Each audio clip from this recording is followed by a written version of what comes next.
Student अब देखते हैं इसके ऊपर क्वेश्चन हमसे कैसे कैसे पूछे जा सकते हैं। ठीक है, कुछ इसके प्रॉपर्टीज के बारे में देखेंगे, बट अभी सबसे पहले क्वेश्चन वगैरह देखते हैं कि छोटे लेवल पर हमसे किस तरह से क्वेश्चन कर सकता है। तो इस चीज को देखते हैं, जैसे सपोज करो ये ट्राइंगल है, ठीक है, और इसका हमें नाम लिखने के लिए बोला है कि इसका right the name of this triangle. हाँ, विच टाइप ऑफ ट्राइंगल, मतलब किस तरह का ये ट्राइंगल है, नाम लिखो। सपोज करो ये 5 है, ये 6 है और ये 5 है।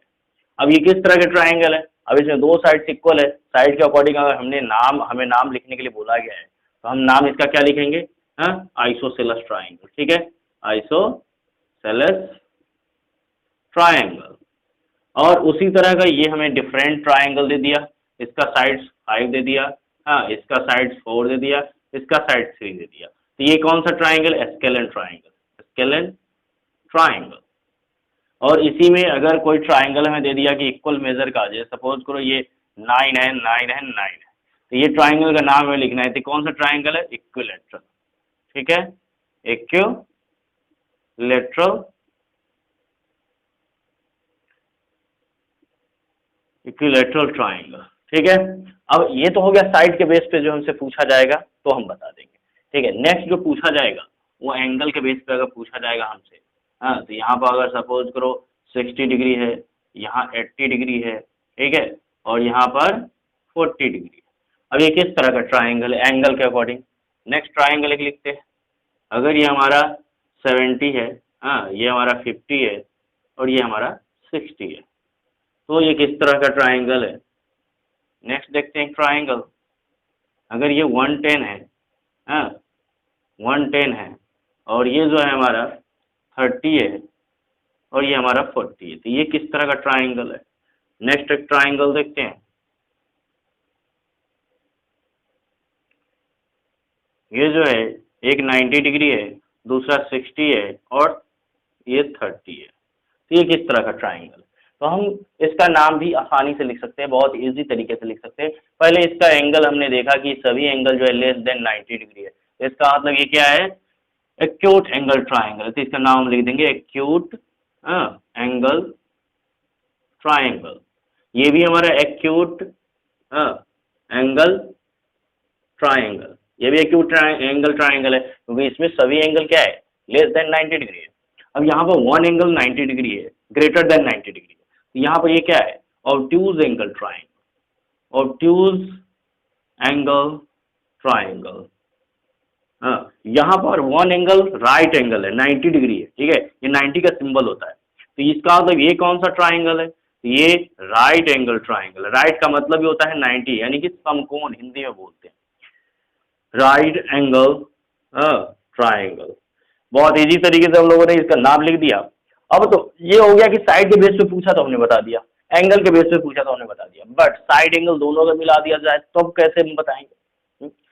जैसे सपोज करो ये आपने देख लिया कि हाँ हमने कैसे किया, अब इसका जो है ये हम मिटो रहे हैं, ठीक है, इसको इरेज कर रहे हैं, और इरेज करने के बाद फिर से हम आपको बता रहे हैं, हाँ, कि यहाँ पर अगर आपको दे दिया 7, हाँ, 6, हाँ, 5 और यहाँ दे दिया 8, 9, हाँ, 4, इस तरह दे दिया, यहाँ दे दिया 10, हाँ, 5, 6, अब इसको दे दिया 5, हाँ, 4, 3, तो अब इस तरह से इस एंगल का जो है ट्राइंगल का नाम हम कैसे लिखेंगे, कुछ हम इक्वल भी कर देते हैं, नहीं तो फिर मज़ा नहीं आएगा। ठीक है, यहाँ भी 5 कर दे रहे हैं, यहाँ पर 8 और 8 कर दे रहे हैं, ठीक है, नहीं 8 और 8 तो कभी ये होगा ही नहीं, तो यहाँ जो है हम 7, 9 ही रहने दो, एक दूसरा ट्राइंगल बनाते हैं। ठीक है, एक ये ट्राइंगल बना रहे, इस सभी एंगल जो है इसका 60-60 है, हाँ, सभी एंगल इसका 60-60 है। तो यहाँ पर जो है हम देखते हैं ये हमारा 7 सपोज करते हैं, 7 है, 7 है, ठीक है, और यहाँ भी अगर दो साइड्स हमने इक्वल किए हैं तो ये दो साइड्स इक्वल अगर हमने किया है, ठीक है, तो ये 40 है तो ये भी 40 होना चाहिए। ठीक है, यही बात ध्यान रखना है, वो आगे हम आपको बताएंगे। और ये हमारा कितना हो जाएगा, 100 डिग्री हो जाएगा। अब यहाँ पर जो है इस ट्रायंगल को नाम लिखते हैं, ठीक है। अब इस ट्रायंगल का नाम हम कैसे लिखेंगे, यहाँ पर तो एंगल भी आ गया और साइड्स भी आ गए, अब एंगल साइड्स दोनों आ गए तो कैसे इसका नाम लिखें। तो देखो सबसे पहले आपको क्या करना है, साइड्स के अकॉर्डिंग लिखना है। पहले साइड्स के अकॉर्डिंग, साइड्स के अकॉर्डिंग कौन सा ट्राइंगल है, साइड्स के अकॉर्डिंग ये दो साइड्स इक्वल है, इसके ये दो साइड्स इक्वल है तो ये आइसोसेलेस ट्राइंगल हो गया। तो हम पहले लिखेंगे आइसोसेलेस, आइसोसेलेस, ठीक है। दूसरा एंगल के हिसाब से लिखेंगे, तो अब एंगल क्या है, वन एंगल इसका ग्रेटर देन 90 डिग्री है, तो इसका ऑब्ट्यूज हो गया, तो आइसोसेलेस ऑब्ट्यूज एंगल ट्राइंगल। बहुत इजी तरीके से इसका नाम लिख दिया, ठीक है। पहले साइड के अकॉर्डिंग लिखना है, फिर एंगल के अकॉर्डिंग लिखना है। अब इसका नाम लिखते हैं, इसमें सभी साइड्स जो है डिफरेंट है, तो ये हो गया एस्केलन, तो हम एस्केलन लिखेंगे, एस्केलन। और उसके बाद सभी एंगल जो है लेस देन 90 डिग्री है, तो ये क्या हो गया, अक्यूट, अक्यूट एंगल ट्राइंगल। तो बिल्कुल आसानी से, मतलब इजी तरीके से हमने लिख दिया। अब यहाँ पर जो है सभी साइड्स इक्वल है, इसका मतलब इक्विलेटरल हो गया, equilateral.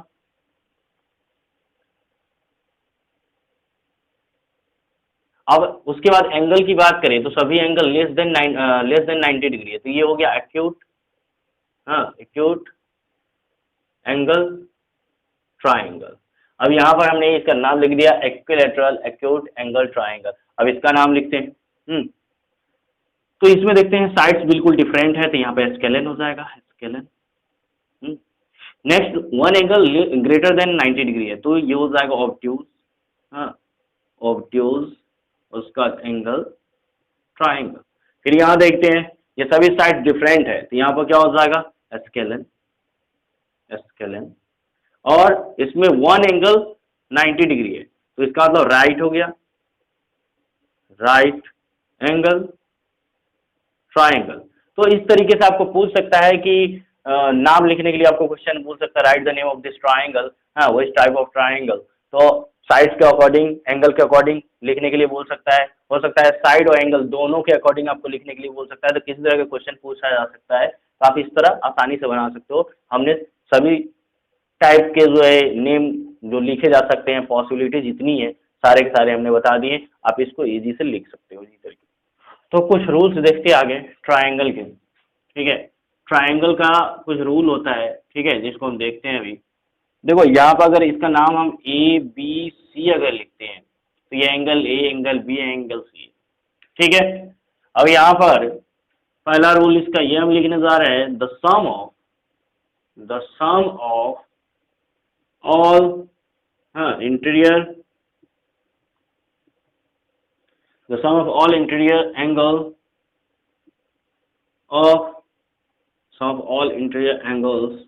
of a triangle is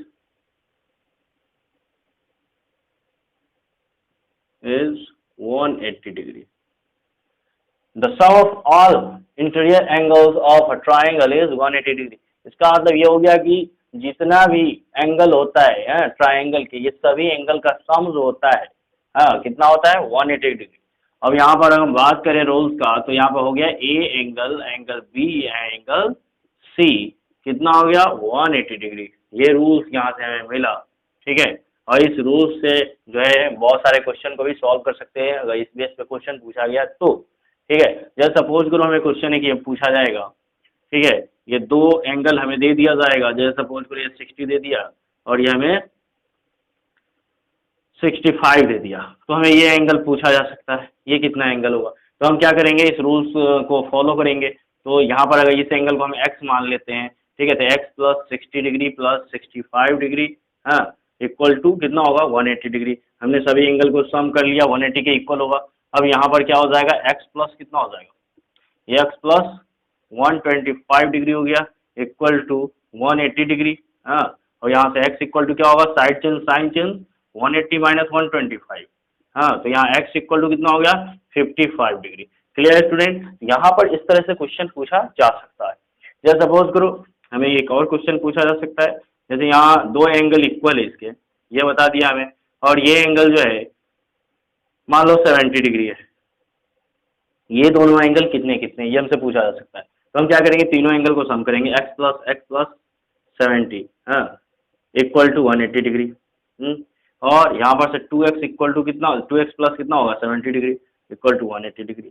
और यहाँ पर से 2x इक्वल टू क्या हो जाएगा 180 डिग्री और माइनस 70 डिग्री। हाँ तो यहाँ से 70 डिग्री को माइनस करते हैं तो 110 डिग्री यहाँ बचेगा। 2x इक्वल टू और x equal to 2 multiply side change होगा तो ये क्या चला जाएगा, डिवाइड में चला जाएगा। हाँ तो यहाँ से 2 कैंसिल हो जाएगा तो यहाँ से कितना हो जाएगा x इक्वल टू 55 डिग्री। इसका मतलब ये हुआ x ये भी 55 डिग्री है, ये भी 55 डिग्री है, तो दोनों एंगल तो आपस में क्या है, इक्वल ही है। अब यहाँ पर एक और क्वेश्चन देखते हैं। जैसे हमसे ये क्वेश्चन पूछा जा सकता है कि ये तीनों एंगल हमें ना देकर सीधा सीधा ये तीनों एंगल हमें एक्स एक्स करके दे दिया, तो हम वही रूल्स अपनाएंगे, x plus x equal to 180 degree. और यहाँ पर से क्या हो जाएगा 3x इक्वल टू 180 डिग्री, और यहाँ से x इक्वल टू कितना होगा 180 अपॉन में कितना हो जाएगा 3, ये मल्टीप्लाई में इधर साइड चेंज होगा तो ये डिवाइड में हो जाएगा, तो x इक्वल टू कितना हो गया 60 डिग्री। ये बहुत इजी तरीके से आप एंगल फाइंड कर सकते हो। ठीक है, इस तरह से क्वेश्चन एंगल बेस पे ये पूछा जा सकता है। ठीक है, आसान क्वेश्चन है, अब बना सकते हो। ठीक है, इजली तरीके से। अब ये तो समझ में आ गया। दूसरा रूल्स बताते हैं आपको। नेक्स्ट रूल होता है कि अगर ये एंगल जो होता है, ये बाहर का ये एक एंगल, अगर ये मान लो जेड है, सपोज करो जेड है, ठीक है, और ये अंदर का दो एंगल एक्स है और ये वाई है, तो यहाँ पर जो एक्सटीरियर एंगल है यहाँ पर, ठीक है, ये एक्सटीरियर एंगल, ये इसके जो जस्ट बाद इसका जो एंगल है, ये बिल्कुल छोड़कर बाकी जो दो एंगल है उस एंगल की बात हो रही है। ठीक है, तो यहाँ पर से ये जेड एंगल जो है एक्सटीरियर एंगल, ये हमेशा दो इंटीरियर एंगल के इक्वल होगा जो इसके सामने है बिल्कुल। ठीक है, अपोजिट साइड में है इसके। तो यहाँ पर x प्लस वाई, ये भी एक रूल हो गया। ठीक है, इसका मतलब ये हो गया कि ट्राइंगल एक अगर इस तरह से हमें दे दिया जाए, एक ट्राइंगल हमें दे दिया जाए, ठीक है, और यहाँ पर एंगल हमें दे दिया 30 और यहाँ दे दिया मान लो 40 और यहाँ दे दिया हमें x, हमें ये फाइंड करने के लिए बोलेगा। ठीक है, तो हम इजी तरीके से फाइंड कर सकते हैं। क्या हमें पता है कि एक्सटीरियर एंगल ये दोनों एंगल के सम के बराबर होता है। x इक्वल टू हम क्या कर लेंगे 30 plus 40 equal to x equal to कितना हो गया 70 डिग्री। इजी तरीके से निकल गया। क्लियर है? आप ये भी कर सकते हो, ये अंदर का एंगल फाइंड करके और ये निकाल सकते हो। ठीक है, वो भी तरीका एक बताते रहे। जैसे सपोज करो ये एंगल हमें नहीं पता, तो इस एंगल को y हम सपोज कर लेते हैं। ठीक है, अब इस एंगल को y सपोज के लिए ये एंगल हम फाइंड कर सकते हैं। कौन से रूल से, जो अभी थोड़ी देर पहले बताए थे उस रूल से। तो तीनों एंगल ट्राइंगल का अंदर का जो होता है वो सम करते हैं तो 180 डिग्री होता है, तो हम यहाँ कर रहे हैं। ठीक है, ये एक हमने रूल्स बता दिया, जो इस रूल्स पे हमें और आंसर आया है। ठीक है, एक्स का वैल्यू, अभी इसको फिर से हम बना रहे हैं। ठीक है, यहाँ पर x प्लस यहाँ पर y हो गया इक्वल टू 180 डिग्री। पहले हम y का वैल्यू फाइंड कर लेंगे, इंटीरियर एंगल हमें फाइंड हो जाएगा तो उसके बाद ये भी निकल जाएगा। यहाँ से 70 डिग्री हो गया और प्लस में y इक्वल टू कितना हो गया 180 डिग्री, और यहाँ से y इक्वल टू कितना हो गया 180 डिग्री माइनस 70 डिग्री, और तो y इक्वल टू कितना हो गया 110 डिग्री। क्लियर है स्टूडेंट? अब यहाँ से y का वैल्यू तो हमें पता लग गया, अब हमें तो निकालना है x का वैल्यू। देखो ये भी रूल्स होते हैं, ध्यान रखना। अगर एक स्ट्रेट लाइन पर दो एंगल बन रहे हैं, जैसे सपोज करो ये x है और ये y है, तो ध्यान रखना x प्लस वाई ये दोनों का सम कितना होगा 180 डिग्री होगा। ये भी रूल्स होता है। ठीक है, अगर स्ट्रेट लाइन पर दो एंगल बन रहे हैं तो दोनों का सम 180 डिग्री होगा, क्योंकि एक स्ट्रेट लाइन हमने बताया था, स्ट्रेट एंगल जब बताया था, तो स्ट्रेट एंगल क्या होता है 180 डिग्री क्या करता है 180 डिग्री जो है रिवॉल्व करता है। तो यहाँ पर ये स्ट्रेट लाइन पर देखो, यहाँ पर ये क्या है स्ट्रेट लाइन पे एंगल बन रहा है, एक्सटीरियर एंगल और इंटीरियर एंगल, इन दोनों का सम भी कितना होगा 180 डिग्री होगा। तो हम यहाँ से क्वेश्चन को सॉल्व इस रूल्स पे करते हैं। तो यहाँ पर से हमारा क्या हो गया x plus Y equal to कितना 180 डिग्री, और यहाँ पर से वो x तो हमें नहीं पता है एक्सटीरियर, बट y हमने फाइंड कर लिया है 110 डिग्री इक्वल टू 180 डिग्री। अब यहाँ पर से x इक्वल टू कितना होगा 180 डिग्री माइनस 110 डिग्री, यहाँ से x इक्वल टू हमारा कितना हो गया 70 डिग्री। तो वही फाइंड हमने किया था जो पहले, वही हमारा आया है। तो आप रूल्स अगर फॉलो सही से कर रहे हो तो क्वेश्चन को किसी तरह बनाओगे तो आंसर सेम ही आएगा। ठीक है,